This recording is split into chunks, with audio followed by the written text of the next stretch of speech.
Hello, and a very warm welcome to COVID-19 Updates from Singapore. My name is Caitlin Wee, and I'm a third-year medical student at NUS Yong Lu Lin School of Medicine.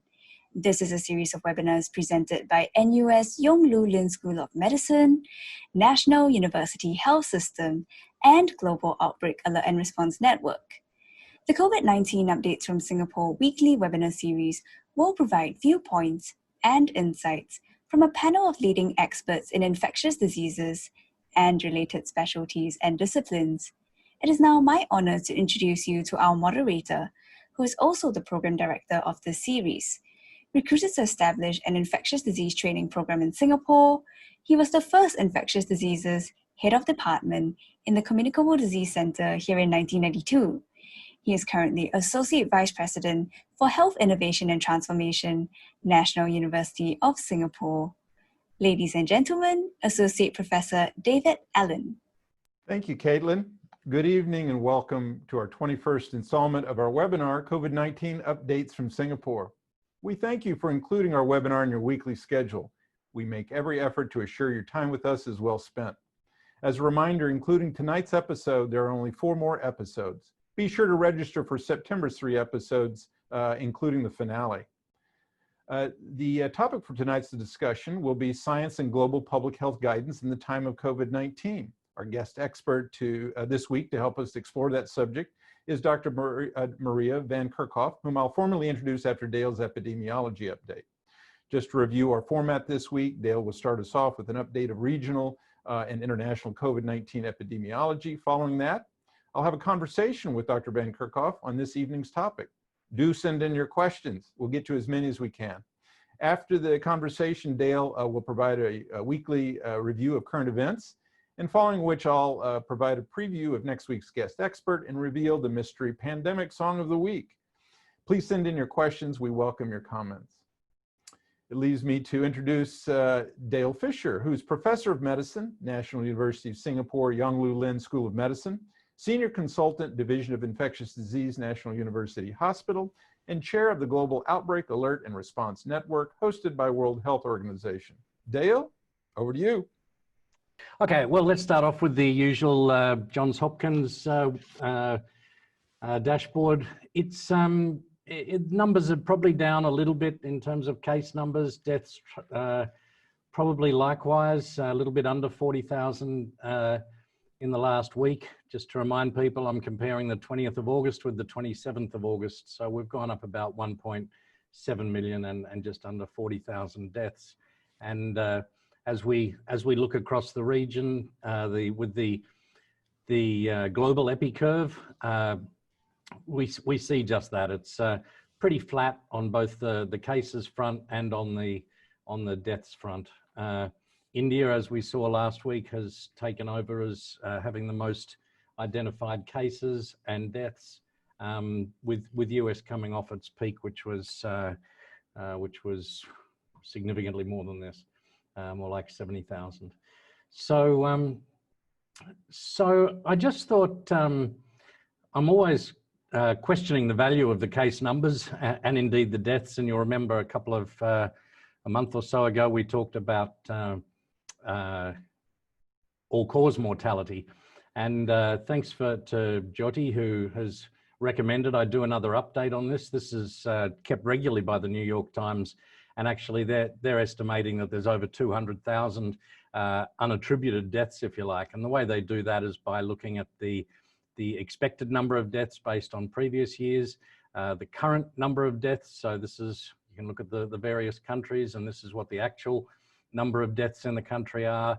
And then they compare that to how many are reported as COVID deaths.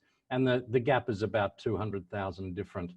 I've just captured the countries that have the biggest gaps. Any country with more than 1,000 in the gaps of their reported cases versus all-cause mortality difference is here. So there's actually a few reasons that this could be so. We know it could be actually a COVID death, but it was one of the causes that you wouldn't normally attribute to COVID. It could be unidentified as a COVID death, and we know a lot of people went home and died and may not have been counted. It could be indirect causes of deaths, which we obviously see if people can't access healthcare for other conditions. And of course, there's reporting delays, which I think by and large are unintentional, but a natural part of having services overwhelmed, including epidemiology and various reporting mechanisms. So, and we've seen a couple of countries that have caught up on their deaths, like India and China at various times when they caught up on their counting. Okay, so back to the epi curves. The PAHO, much the same. You can see Euro is still going along with increasing numbers of cases, but low death rates. India, Bangladesh, Indonesia accounting for most of this. And you can see that, again, fairly relentless movement. EMRO, Eastern Mediterranean is flattening off. Africa is coming down. I don't know if Maria can give us any insights into that. I'm sure there's a huge under ascertainment because you can see the ratio of deaths to cases is quite high. And Wipro is finally coming down after this upward swing, which we've described in the past. So again, referring to the WHO slides that I'm lucky enough to receive and be able to share, you can see that the countries contributing to most of the epi curves are United States and then the various South American countries, and that's also the way in deaths. Again, just to show the slope of the curves with US making its way down. This is why the curve is quite flat, because there's no real changes. There's a few down a little bit, there's a few up a little bit from previous weeks. Likewise on this side of the page. But this trend I pointed out last week of this double figures, often in the 30s and 40s of deaths per million population, you'll see that that still outweighs what we see in other regions. In Brazil, that's also flattened off. Testing capacity is being scaled up. The biggest news from Brazil this week has been in corruption, if you like. They've spent about $50 billion through the pandemic, but only 8% seems to be linked to actual direct effects on the outbreak, whether it's buying PPE or buying ventilators or even business stimulus packages. There seems to be a lot of money missing, and there's a lot of suspicion and talk about that in the media. If I switch to the European region again, you can see there's a lot of little upswings. I think in the wake of the summer holiday. If we look in more detail, you can see Generally, there's upward trends here: France, Ukraine, Germany, Italy. But again, these numbers here, the deaths per million is actually quite low, and that probably reflects the age of the population being infected as people, I guess, loosen up and head to the beach and generally have holidays. So one of the hottest spots is Spain. You can actually see Spain's right up here at the top with the number of cases per capita. And they've got this nice U-shaped curve. So we're almost back in terms of numbers. We're approaching where we were when Spain was having lots of trouble. And in fact, the number of cases per capita in the last few days has actually been higher than Brazil and the US. Most of the cases are around this province, Aragon, over here, Basque, and also in Madrid. That's where, but it's really nationwide. And they've had about 64,000 new infections in the last 14 days. The average age is just 38. So actually these aren't translating into hospitalizations as their earlier outbreak did. So they're not getting overwhelmed. They're ramping up their testing, and the total positivity rate at the moment is 7.7%. So that's obviously on the high side. Moving to the Southeast Asian region, again, you can see India, Bangladesh. And if we look at those two countries, you can see India maybe flattening off. Maybe, dare I say, it's starting to feel a sense of herd immunity. It was like a month ago they were having 20% in 20+%, 30% in some of their surveys. So perhaps that is having a role, but we'll talk a bit more about that later. The other reason it might be coming off is because they've switched their tests. So now about a third of their tests aren't PCR. They're actually rapid tests based on antigen. So we know these aren't as reliable as the PCRs. So that could be another reason to explain this flattening off. Most people that have symptoms and have a rapid antigen test are not getting a repeat test. So we would expect that there's people being missed and false negatives. Over in Indonesia, they're having terrible problems with testing. Their test positivity rate is 15.7% recently. And a lot of the focus of the infections, the hottest spot is now Jakarta. But despite all this, I hear Bali's opening up. So I'd pretty much want to check your health insurance if you're heading off to Bali. This was a nice little experience I had last Sunday. The Bangladeshi, this amazing person called Shipon, who's a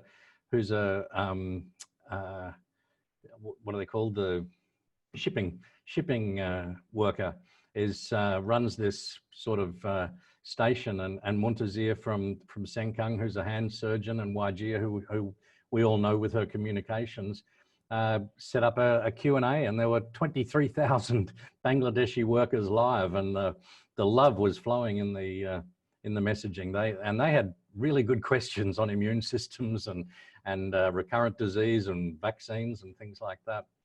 Anyway, so the epicurve in Bangladesh, you'll remember here is when they started charging for tests. So this was a big problem, and this was also in the wake of some floods. They had a big lockdown that ended at the end of May, so it ended about here. But nonetheless, they've had pulling that lockdown down has really seen a resurgence of cases. This is a holiday called the EID. I'm not quite sure what that stands for, but it's a national holiday. I think it goes for about 3 days, and despite all the efforts to try and get people not to move around and to stick with the restrictions, people are very concerned that there's going to be another surge in Bangladesh. They have reduced the prices of the tests, but nonetheless, you're still paying for them. And again, remarkably, this deaths per million population is quite low. Okay, EMRO, I'll skim over this. Same issue: Iraq, Iran, Morocco, Saudi now in the thousands of cases a day, and and again, largely because of, I guess, population cohesion, community cohesion is a problem there. So they've got some very difficult issues, but you can see it's fairly flat, but again, still fairly low numbers in terms of deaths per million population. Skim over to the African region. Again, the lion's share being taken by South Africa with 1,500 new cases a day, 150 deaths a day. And generally, I guess some countries up, some countries down. It's a little bit hard to know how reliable much of this information is. Okay, Western Pacific region. Philippines, Japan, Korea are the main contributors. Australia's making its way down, although it's still in triple figures every day, largely because of the Victorian outbreak. And again, you can see the really low death rates per million population. It's really quite impressive. But Singapore, Australia, Japan making its way down. Korea is having a bit of a surge. So just to drill into a couple of these countries, South Korea, we know they've had problems in the triple figures for the last couple of weeks now. They're about 18,700 cases, over 300 deaths. They've had school outbreaks with about 150 students, 43 staff. So that's one of their emphasis, is to close schools. Not sure we all agree with that, but anyway. Most of the cases are happening in densely populated areas of Seoul. For the first time, they're mandating masks. Up until then, it was a bit of a trust and honor system, but because it wasn't 100%, I think they've gone a bit harder on that. And they're closing churches, nightclubs, karaoke bars, and other high-risk venues. Their doctors are striking because of several suggestions, one of which is to increase the number of students graduating per year to increasing it by 4,000 over the next 10 years. So this is making them unhappy. Hong Kong, 4,700 cases and 77 deaths. So they're on the way down. So this is very good. They've done a fair bit of screening, but they're about to do some mass screening. I think starting on September 1 and try to do some extraordinary percentage of the population. But they're opening cinemas and beauty parlors, extending restaurant hours, and outdoor sports coming back on. So what we're seeing really is how people can dial up and dial down without making radical changes to borders and lockdowns and things like that. So I think these are good examples. I hope South Korea comes down as Hong Kong does, and indeed Japan has. I know a lot of people are interested in this, but Japan's got a population of about 126 million, right? So it's 20 times the size of Singapore. So 1,000 cases is probably not as what's that, 50 a day. So that's the equivalent of 50 a day for Singapore. So it's not extraordinary numbers, and it's shown that they can manage it without with just introduction of some social restrictions. In Singapore, they've changed the titles a bit. This used to be imported, but now it's isolated before detection.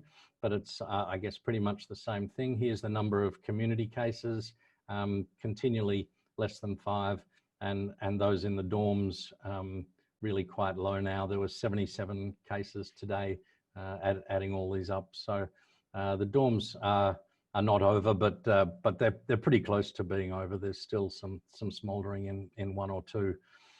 And as we look at the country, no one in ICU for about a month now. The whole hospital, all the hospitals have got just 65 cases. The community care facilities are emptying out at 1,400, and also no deaths for about a month, which is 27 in total. Thank you for your time. Back to you, David. Thank you, Dale. We very much appreciate that. So we'll be chatting with you at the end, and it's now my great pleasure, and I'm excited to introduce Dr. Maria van Kerkhove. She's head Emerging Diseases and Zoonoses Unit, COVID-19 Health Ops and Technical Lead. MERS-CoV-2 technical lead, and Global Infectious Hazards Preparedness Health Emergencies Program, all within World Health Organization. The title of our discussion, at least to start off, will be Science and Global Public Health Guidance in the Time of COVID-19. Maria, welcome. Thanks so much for having me. Great. So we're gonna just start off getting to know you a little bit, and then we'll jump into some of the interesting topics that are current. Share with us what your job or your jobs entail in relation to COVID-19. So my background is in infectious disease epidemiology, and I am within our incident management structure, which is how WHO organizes itself when you have emergencies like this pandemic. I am what is known as the health operations lead, which is leading a team around clinical management, infection prevention and control, laboratory aspects, all the technical aspects related to the operational response, and the development of guidance and advice for countries, for everyone. And I'm also the technical lead, which means that I have a responsibility for the technical materials that come out of the organization as it relates to COVID-19. And I also have found myself sitting next to the Director General and Dr. Mike Ryan a few days a week doing press conferences for journalists, for the general public, and answering a lot of questions. Not really something that I had anticipated would be part of my role in the pandemic, but I'm really grateful and honored to have that position to be able to try to communicate some of this really complicated technical issues to various audiences. So you mentioned guidance. Explain how WHO guidance is crafted, literature search, input from experts, guideline development groups. Why does it that guidance appears to be slow to some? So thanks for the question. I think this pandemic has also provided an opportunity for us to tell the world a little bit about what WHO does. What do we do? You know, what is this agency that sits in Geneva, has 6 regional offices, has 147 country offices? What do we do? One of the things that we mainly do is develop guidance. And the way that we do that is we consolidate evidence. We review evidence, we consolidate evidence, we bring people together who are gathering that evidence to generate advice around, you know, how do you find cases? How do you prepare, get ready, prevent and control outbreaks? So what we do is, especially when there's a new pathogen, you don't have evidence specifically on that new pathogen.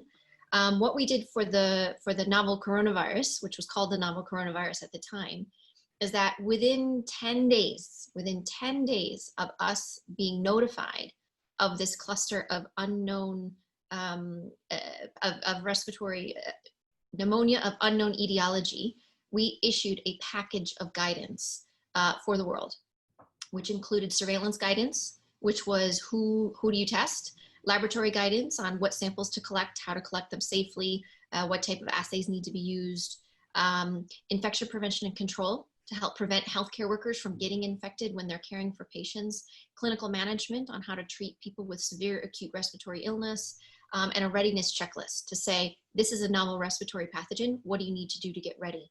And the way that we did that so quickly, I know you said some people criticize us for being slow, but in fact, I think that was quite remarkable to be able to get that out so quickly, is we utilized our expertise on other respiratory pathogens, on other coronaviruses.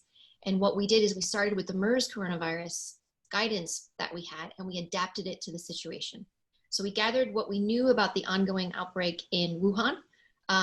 We pulled together our expert networks. So we work with thousands, literally thousands of scientists all over the world, bringing together in different technical areas, from epidemiology to clinical management to IPC to virology, to bring together to discuss what is it that we know, what research studies are available.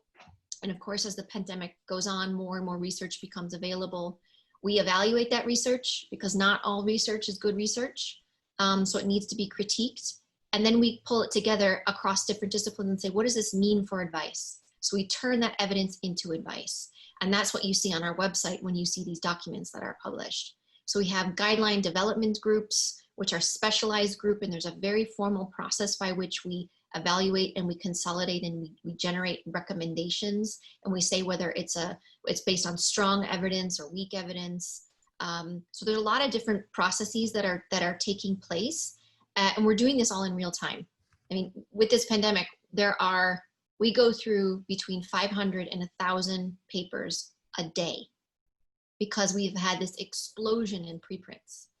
And on the one hand, that's absolutely wonderful because we're getting this information right away. On the other hand, most of it, I mean, it hasn't gone through peer review. So a lot of it isn't very good yet. So we have teams that are working with us, and one of the groups is the Gorn research group that's helping us do literature reviews in real time. So that raises an interesting question, because I think some in our audience would say that WHO is slow to respond, but in fact, it's because they're hearing about information, often by uninformed others with an agenda who have a bullhorn and are able to speak loudly. And yet WHO, correct me if I'm wrong, is trying to evaluate the data before they really comment. So is that problematic, trying to communicate science to audiences when scientific literacy may be lacking among journalists and lay people and politicians and others? I mean, I think it's definitely challenging, but I think that's one of our responsibilities, is try to improve, literacy around the science. I get a lot of questions of people like, how do you use science? And I don't mind the question, because again, I don't think people understand sort of the process by which we do things.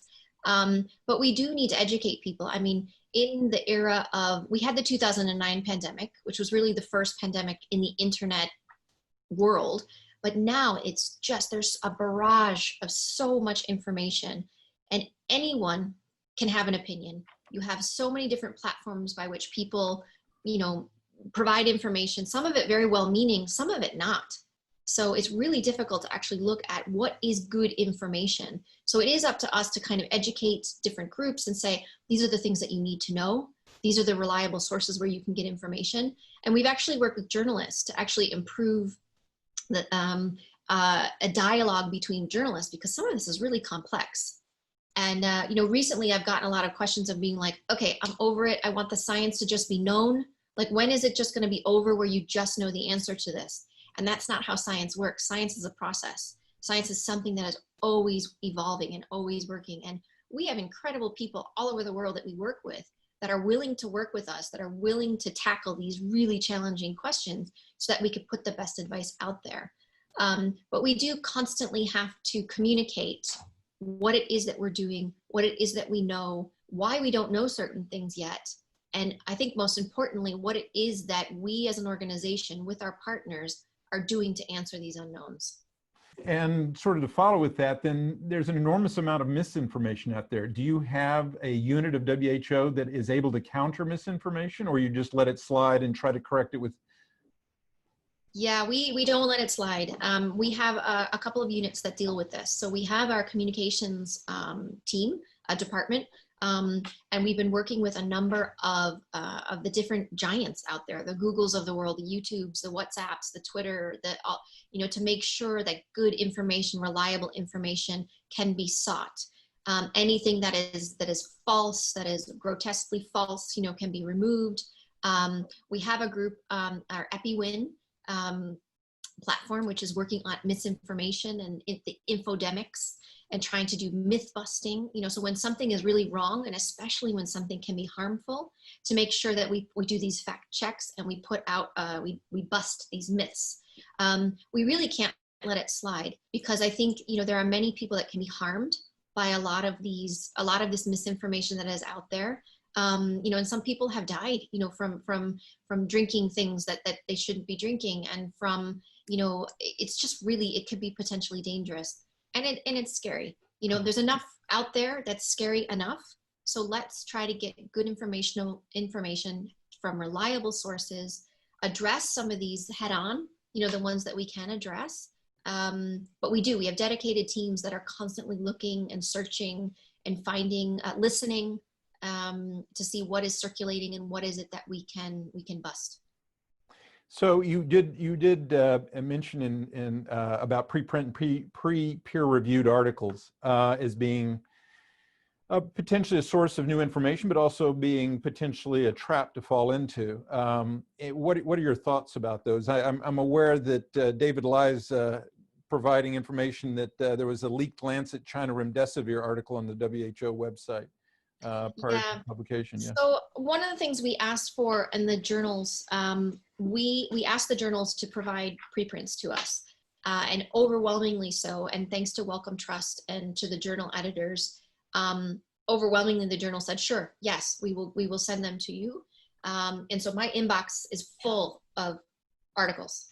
So we have a team that also receives them and that goes through them and reviews them. They categorize them, and we are tracking what they are, and some that are of interest, many of which are interest. We do a quick review. I'm a bit mixed on this. In the beginning, I was so very, very positive, and I'm still positive on it, but I do have to say it's a bit overwhelming. There are a lot of papers that are out there that aren't very good yet.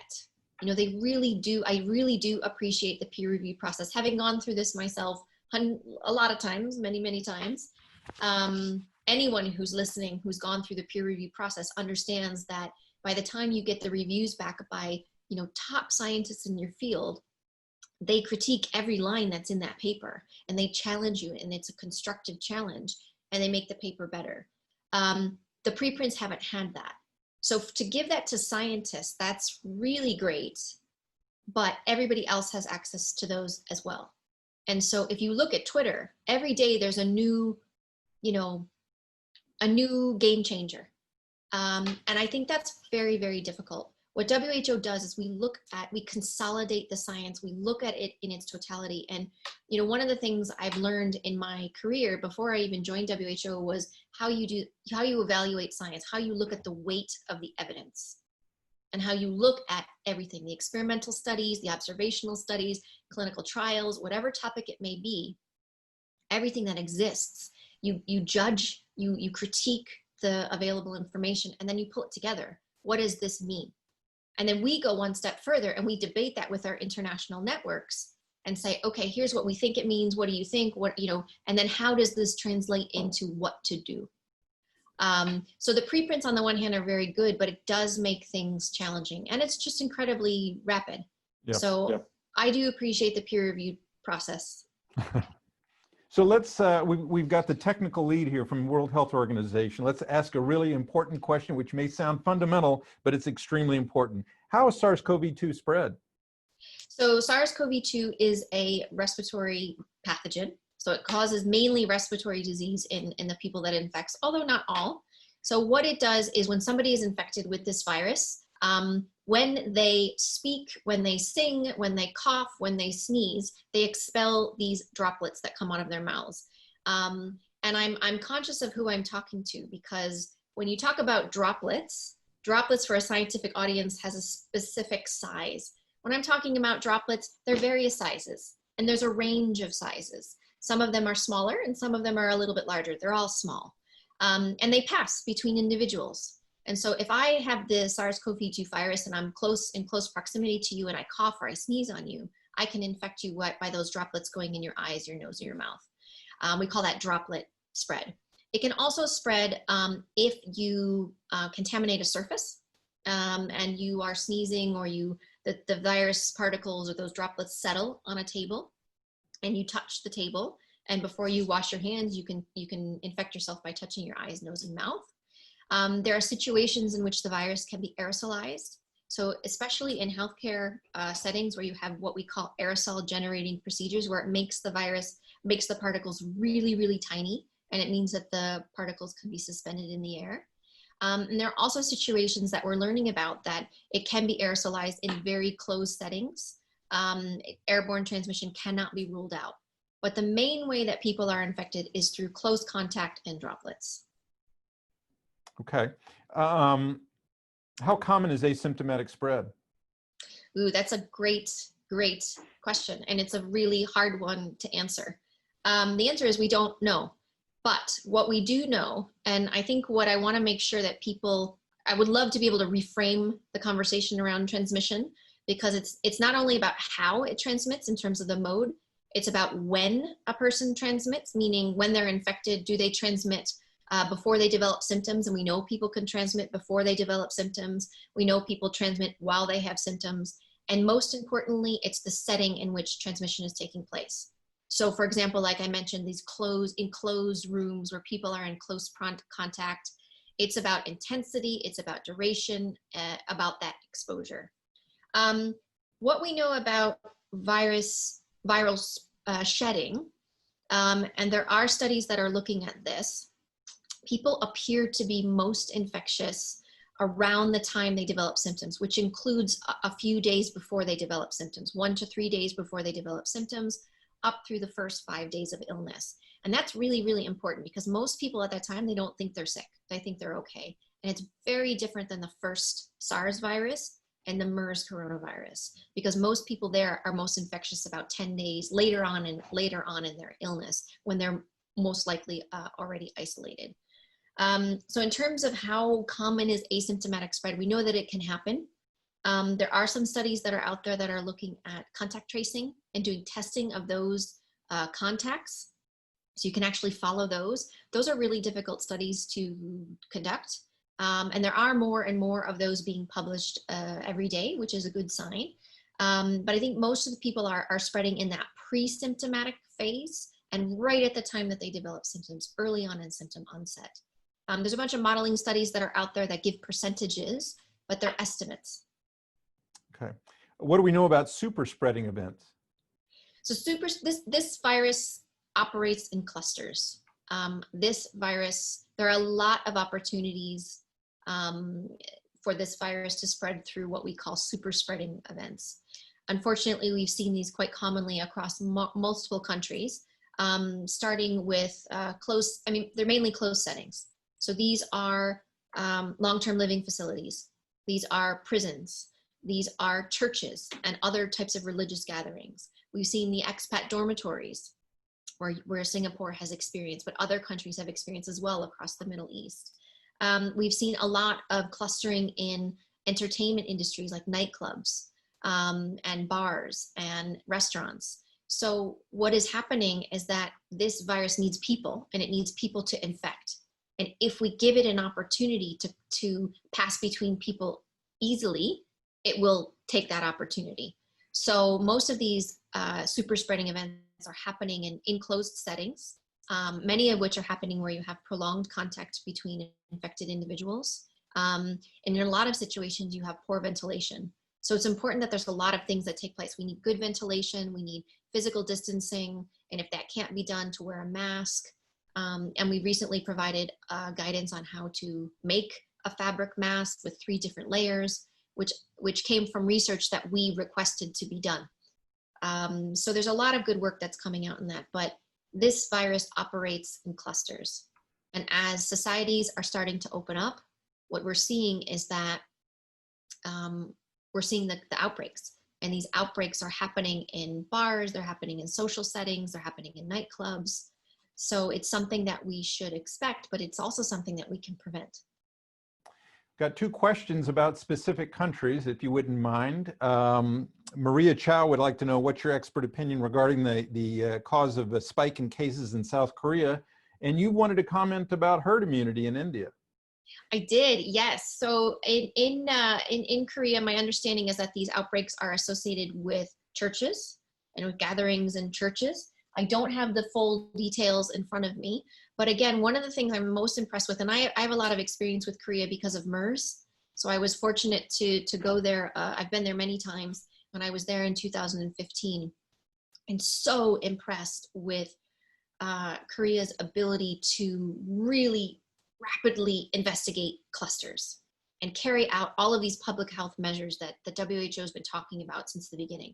Active case finding, isolation of cases, clinical care for cases, contact tracing, quarantining of cases, closing down certain settings where needed in geographically bound, time-bound areas, not these national, huge lockdowns. Good, open, regular, honest, direct communication with the public so that they stay informed. Really impressed with Korea's ability to turn situations around. And Dale and I were in China together in February, and Korea was seeing a really big increase in cases in the beginning, and they turned it around. They worked incredibly hard and they turned it around. So I have no doubt that Korea will do that again. And then really Or Yep. go ahead. No, I apologize. Go ahead. No. Just a comment on the herd immunity. So Dale, you mentioned the India, and you're referring to some recent sero-epi studies that have been done there. So one of the things, again, people say that WHO is slow and the world is slow, but 8 months in, there are more than 100 available, published either as peer-reviewed papers or preprints or government reports, studies on serology, on seroepidemiology of the new virus. And in the ones in India, there are several that have been done. Some of them are focusing on some of the high incidence area and some of the slum areas where they're seeing some high levels of seroprevalence, some of them around 50%, 60%. What we need to be looking at with the sero-epi studies is the neutralizing antibodies. And many of the studies that are currently being done are not actually looking at neutralizing antibodies. They're doing some ELISA tests. They're doing, and this is wonderful. So this is absolutely fantastic. But I don't think we're anywhere near herd immunity. Most of the studies that are done, that have been done, most of them globally, the seroprevalence is under 10%. And there are some that have higher seroprevalence if you look at health workers or you look at some frontline workers. And we do have these examples in India where they have a higher seroprevalence, but the majority of them are under 10%. And that to us means that the majority of the world's population remains susceptible. And I think that's really, really critical because this virus has a long way to go. This virus has a lot of people that it can infect. And the second thing that we need to look at when we look at the seroepidemiology is we need to look at the duration of this antibody response. So what does it actually look like? Like how strong is the immune response? How long does it last? We don't have a complete picture to that yet. But there are some studies that are doing longitudinal studies, which is following the same individual over time. And these are great. These are ideal because what we're looking at is in one individual, if they were infected with this virus, what does the immune response look like? And how long does that antibody response last? Does it stay strong or does it wane over time? And I think these are really important questions as we move forward to understand. We have clues from the common cold coronaviruses, and we have clues from the first SARS coronavirus where the antibody response is strong and it lasts a long time. For MERS, we have some evidence that people, even with severe disease for MERS, their antibody response lasted 10 months, 11 months, and then it seemed to go away. So that's important as we think about this, these questions about reinfection, we think about, vaccine. I see Dale wants to come in.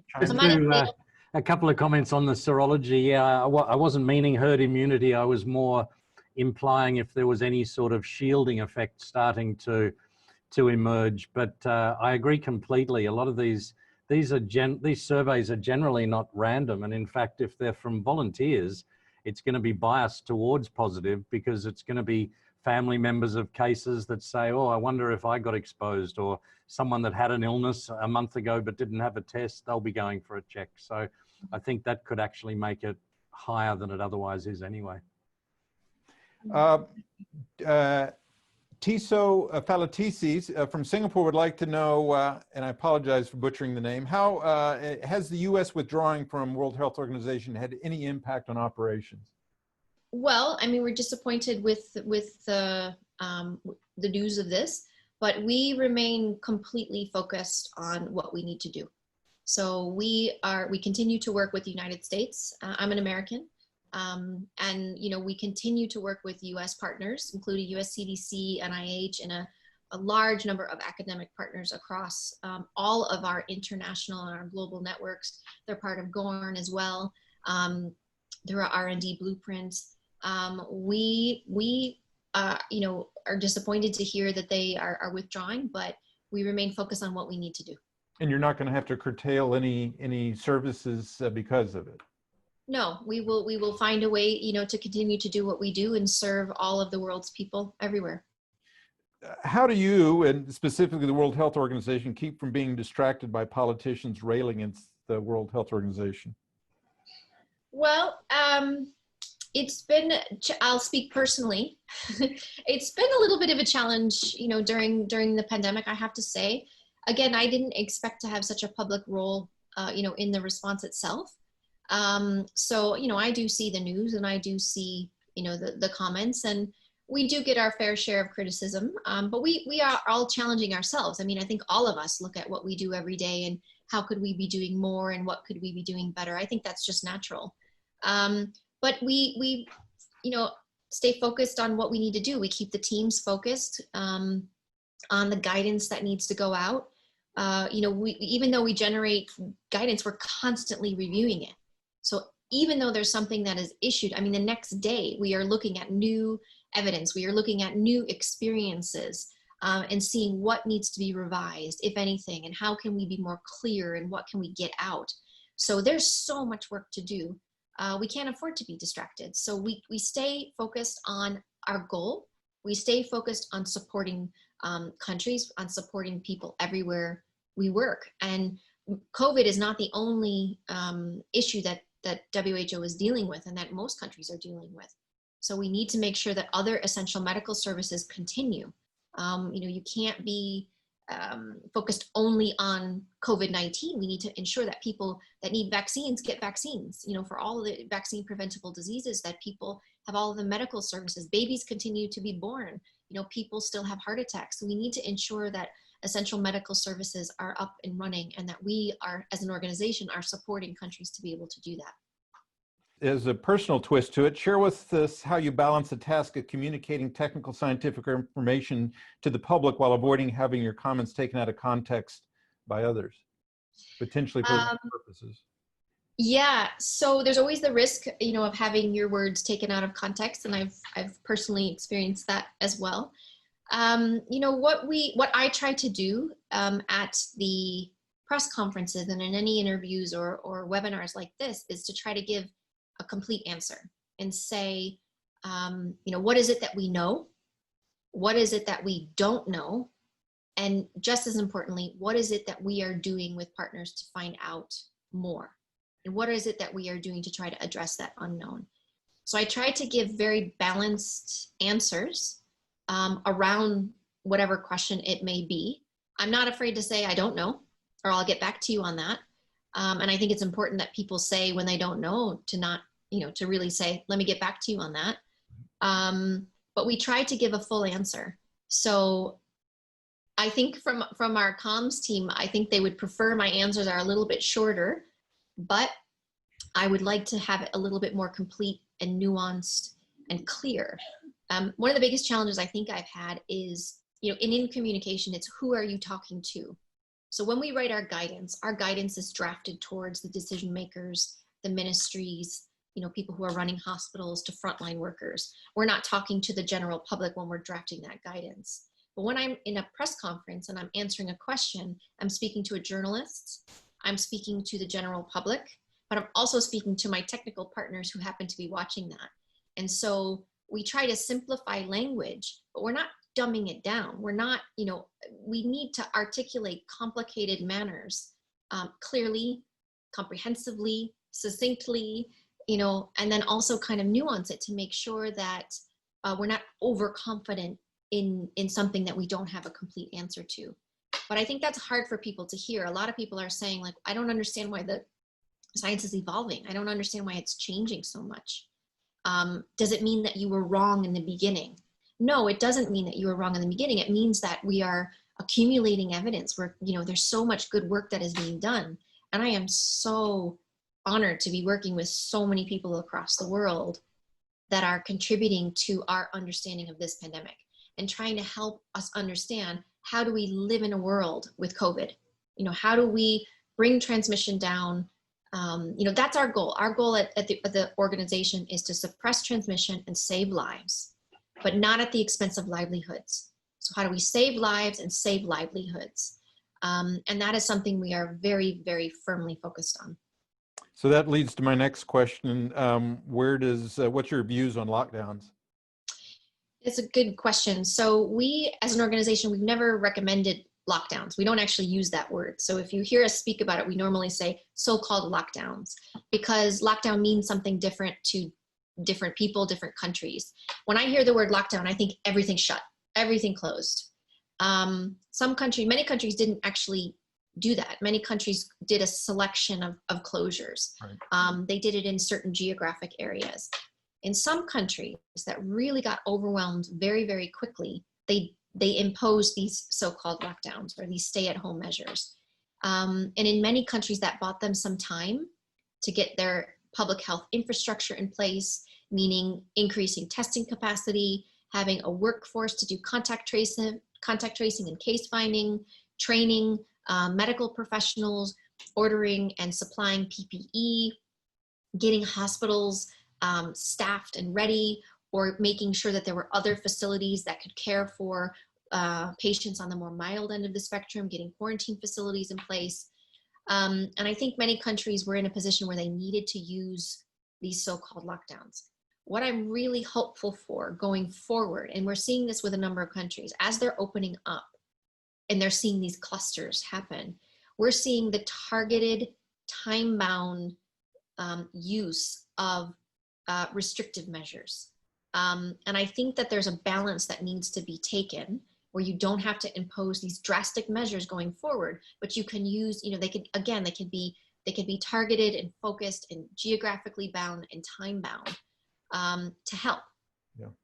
Many countries are very large. This virus doesn't spread uniformly. It spreads in clusters. So if we know where those are, then we can really use the right measures in the right place at the right time. Just going a little further on your notion of we want to save lives and not destroy livelihoods, what's WHO's position on school closings? That's an interesting segue. Thank you.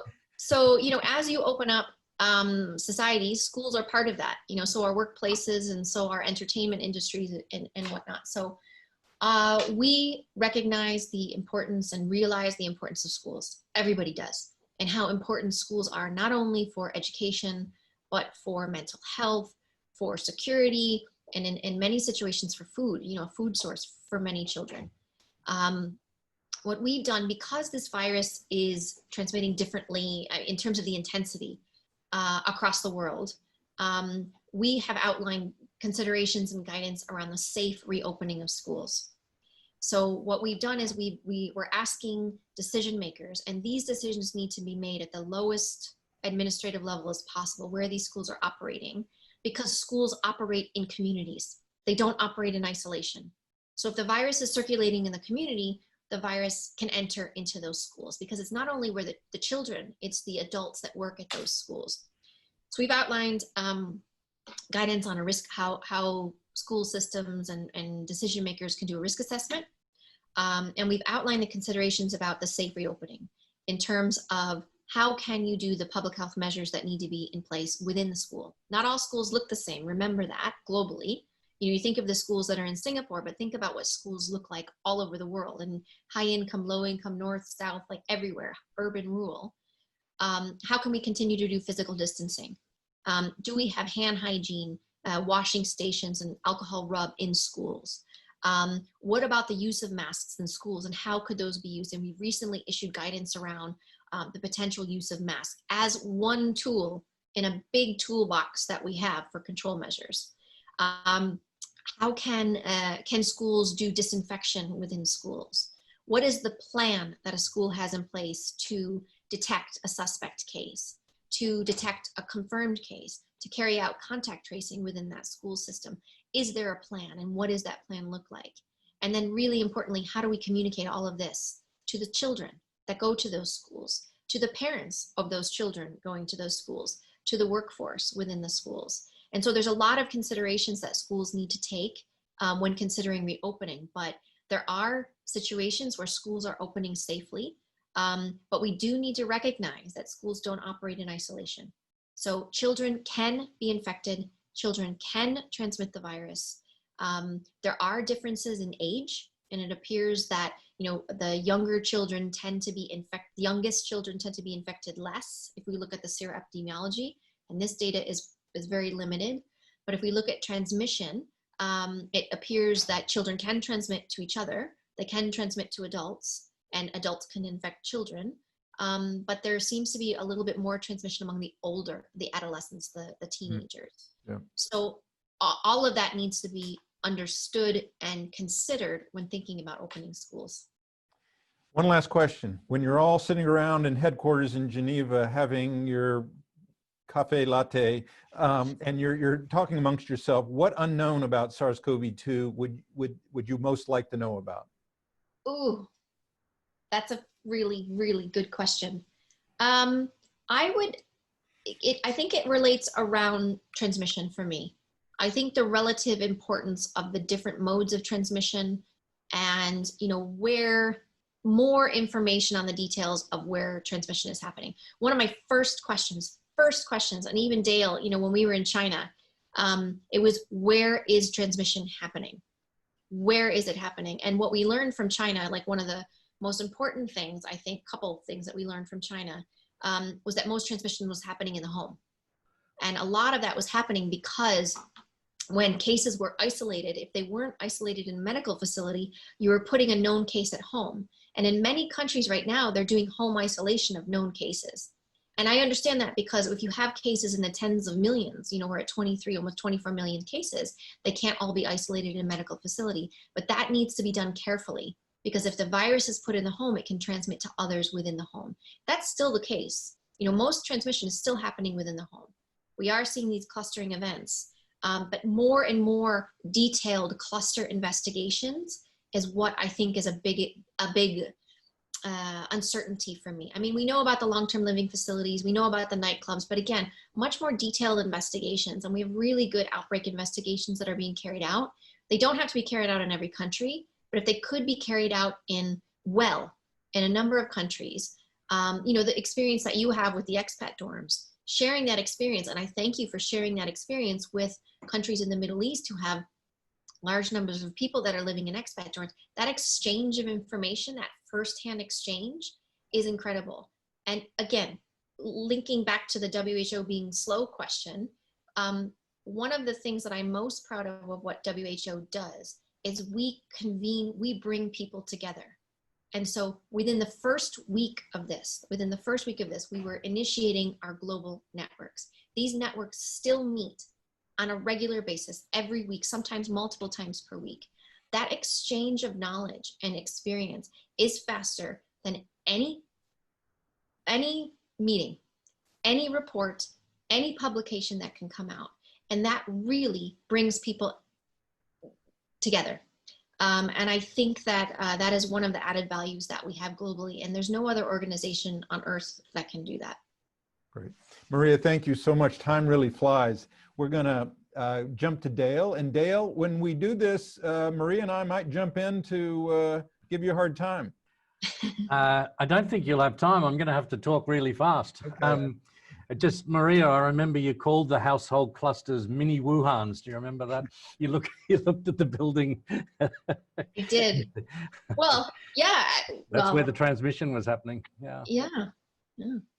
It's been a busy week, and I do want to keep up with things that are appearing. I've just added one more to this. So I had masks in children's second infections, the convalescent plasma, and a lovely video at the end called Nature. But I've added in another one because I got hit. As soon as I said Bali was open, the chat line came strong, and I see over the last couple of days that decision was reversed. So apologies, and I'm always happy to stand by the latest evidence. So there you go. Singapore is, Bali is closed till probably the end of the year. Okay, on to more real things. This came out in the last week. Maria's just been talking about guideline development groups, and yeah, I am part of the infection control one, as are several of our colleagues in Singapore. So there'd be, boy, there could be, I don't know, 60 or 70 people maybe that get on these calls at night. So this is our latest production. It's come from WHO, UNICEF as a collaborative, as well as the Guideline Developments Group and the International Pediatric Association. So I won't spend too long on it. It's basically there as a reference if people want it. it's largely divided up children into children that are up to 5 years old, where they say they shouldn't wear masks, really because of the potential hazards. And in some countries, I think Singapore might be 3 years or something, but anyway, they say that this should really be supervised with line of sight type supervision to make sure that that the child's safe if they're wearing a mask. The principle has to be do no harm when you're masking people. There's also a lot in this paper about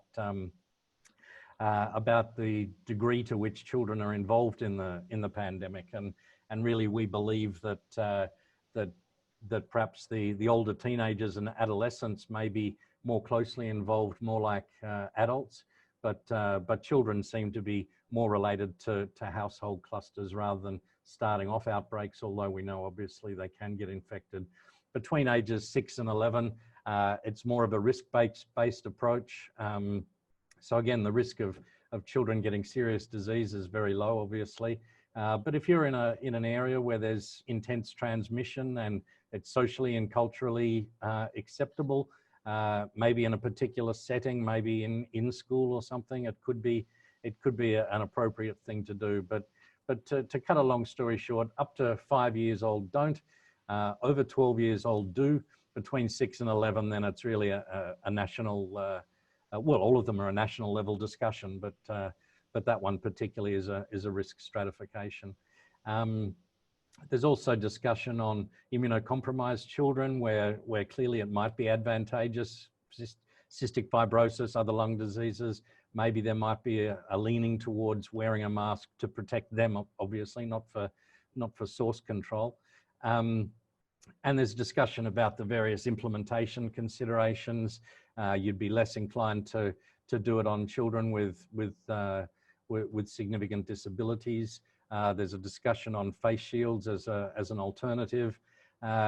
Discussion on what sort of masks, whether you wear clear masks when or no masks at all if you're dealing, or face shields if you're dealing with children with hearing losses and auditory problems. And also to communicate it. If you're asking children to wear masks, to in an age-appropriate way communicate why it should be done, how it should be done, when it should be done, and probably wear a sort of a child friendly mask with some cartoons or whatever on it, and these are the sort of things that could work. But this hopefully is a typical guideline that will answer a lot of questions that countries have. My next talking point was going to be on reinfection. This was made official in a publication on the 25th of August. You'll remember in previous episodes we've discussed prolonged shedding and how this really doesn't mean reinfection, but we know for some months people can still be PCR positive. And back in, I think, February, March, people were talking about reinfection, and we were saying, look, this is much more likely to be non-viable virus, dead virus, if you like, fragments of virus. But now it's been shown. There was we always said we have to show 2 different whole genome sequences to show that it's actually a different virus. So this Hong Kong report, there was a 33-year-old previously well Hong Kong male, had a swab on the 26th of March and was diagnosed with COVID-19. Now, more recently, he's returned from Spain, and when he returned to Hong Kong, he was asymptomatic, but had an airport test on August the 15th. So this is 142 days later. So he was asymptomatic. You can see here his CRP was up a little bit, and his CT value, he's positive, obviously. So he's serially positive, so that tells us it's not a false positive, and it was such a low value that it was very consistent with an acute infection. So these are 142 days, 4.5 months apart, proven reinfection. I'm pretty sure we can say that this is proven. The IgG in the second admission was only positive day 5 after hospitalization, which is actually quite early, which might suggest that it is a sort of a response. He'd only had 1 antibody in the first time round, and that was on day 10 of symptoms, and he was negative then. So the antibody argument's a little bit weaker, but nonetheless, this is all very supportive. People are saying, look, it's probably going to be rare. I would say let's see what happens over the next 6 months, because we need to see where it's happening in a country a significant amount of time later. So obviously we're unlikely to make this link in China now, for instance, because there's not much disease spreading, but perhaps we'll see more in Europe. And in fact, although it's not formally published, there's one in Belgium and one in the Netherlands that also claim to have whole genome sequencing differences and different clinical pictures. But the clinical pictures aren't described, but nonetheless, it's out there, and this story is going to unfold as we go by. I think that's, oh yeah, so the issues are, where do we stand with herd immunity? Can herd immunity eliminate SARS CoV, whether it's vaccinations or natural exposure? It's possible, and it would make a lot of sense that subsequent infections are milder than the first one. And in this case, obviously, it was mild disease followed by asymptomatic disease. And maybe that's okay, that if, as long as people have had immunity, then cases after that are mild, that'd probably be good enough for the world. But it also tells us that COVID-19 is likely to continue to circulate, and I think we know that.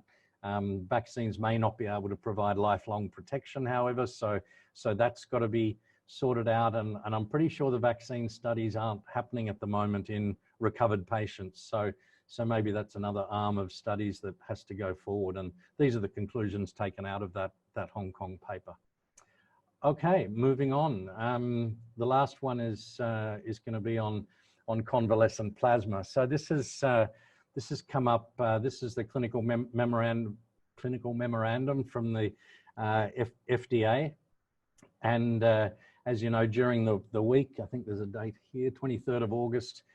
This went through, and on the basis of 4 lines of evidence, they allowed COVID convalescent plasma to be invoked under the EUA, the Emergency Use Authorization, which is the same one they use for remdesivir and for some testing, and the other one that we've spoken about before, that we fear that this could be used to prematurely push a vaccine through. Now, so they concluded with this plasma that the potential benefits are likely to outweigh the known and potential risks. But what I thought was fascinating was that it's actually already available under what's called an EAP, an Expanded Access Program. And that's been run out of the Mayo Clinic on about 71,000, I think, people so far. And while they've overseen it, it's also been given out through almost 3,000 hospitals and other acute care facilities. So there has been access under the Expanded Access Program, but now it's been converted into the Emergency Use Authorization. And so I wondered what the difference was between EAP. What's the actual functional difference? And they're really remarkably not much difference. If it's under EAP, there's registered sites, whereas under EUA, you can have broader access. You don't have to be a registered site for the sort of compassionate access. Both need consent. Both have to do adverse event reporting. The product information and fact sheet now, instead of coming from Mayo Clinic, will come from the FDA. In the first one, the FDA submission was required, but now it's not because the FDA's taken over. And an IRB approval was needed before, and now it's not.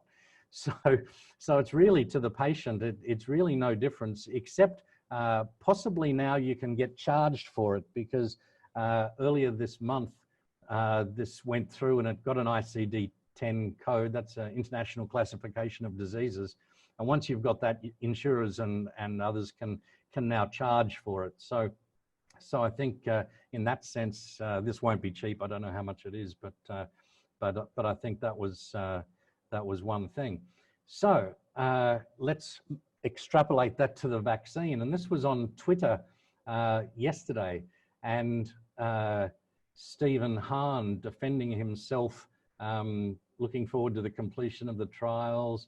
Just go down to, we are already starting to think about the meeting of our Vaccine Advisory Committee on October 22nd. Thank you very much. It will be conducted virtually and made public for everyone. And I'll just get a few Twitter responses. Announcing a successful vaccine just as Trump has demanded it just before voting day. Isn't that too convenient? All these things you can have. I will trust no vaccine announced before the election. Oh, I get it. It's before the election. Try not to be so blatantly obvious next time. You're a disgrace. It's as Maria was just saying. It's tough in these top jobs, but I think we're all on the same page here when we're fearing that this vaccine will get pushed through, and what the ramifications could be to people that would otherwise take vaccine.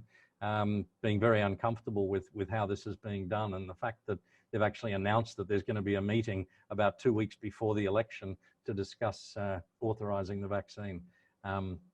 Yeah, it's a concern. Okay, my last one. Shout out to my class. Many of you may not know I went to school in Singapore, and this was my classmates from the United World College. So everyone, we have a WhatsApp thread, and we're always sending each other nice stuff. And there were lots of nice videos of nature coming out, and how this crisis had allowed nature to flourish. And Fei, who actually lives in Singapore, has put together a 2-minute video of these things to share. So, Joe, if I can hand to you, and I hope everyone enjoys it.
So, David, I'm continuing my quest to find happy notes to finish the show each week. So, all right. Thanks again, and thanks to Maria.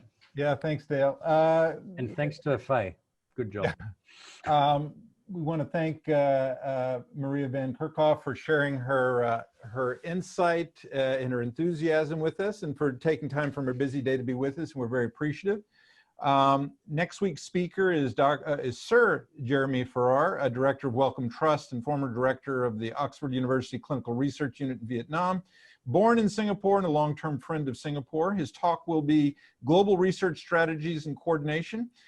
Don't forget to register for the September episodes. We've got to start all over at the beginning of the month. Please do so. There's a chat box at the tool at the bottom of your screen. We do want your feedback. It'll remain open for another 10 minutes or so. Until next week, stay safe, wear your mask, wash your hands. I want to thank So Young Sun, who's Senior Manager of National University Singapore Medical Executive Education Client Partnerships, for providing last week's Pandemic Song of the Week, Hakuna Matata. Don't worry, be happy. I failed to recognize him. I'm so sorry. This week, inspirational Pandemic Song of the Week is from Pitbull. And while I'm not a big Pitbull fan, his song, I Believe That We Will Win, will definitely get you up out of your chair and shake your booty and take control of the situation. So from Singapore, good night.